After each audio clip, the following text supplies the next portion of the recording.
জি আসসালামু আলাইকুম। আজকে নবম দিনের মতো আমাদের খাল গলনের কাজ চলতেছে, বর্তমানে কাজ চলতেছে মদন মোহনের পাশে, আপনারা দেখতেছেন। তো অনেক আগের থেকে অনেক সুন্দর লাগতেছে খালটাকে। এরকম যদি পূর্ণরূপ ফিরে আসে আমরা বেগমগঞ্জ মানুষ স্বস্তি পাবো। তো আমাদের এখানে বর্তমানে উপস্থিত রয়েছেন আমিরশাপাড়া স্টোরের মালিক জনাব মিলন ভাই থেকে আমরা জানবো। ভাই আপনি কিছু বলেন। ধন্যবাদ।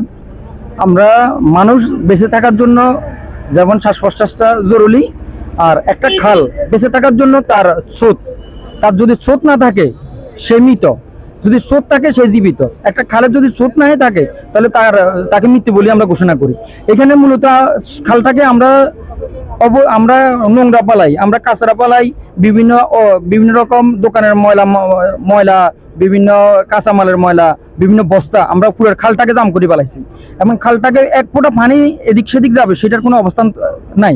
আর একটা বিষয় হলো আমরা দখল করতেছি খালগুলা, ময়লা ফেলে দখল করি, এরপরে আমরা ওইটার উপরে স্থায়ী স্থাপনা উঠাইতেছি, এবং স্থায়ী স্থাপনাগুলো এমনভাবে উঠাইতেছি একতলা দোতলা বিল্ডিং পর্যন্ত আমরা উঠালাইতেছি এমনভাবে, যেটা পরবর্তীতে আর এটা আপনাকে সরানো অসম্ভব বলে আমার কাছে মনে হয়।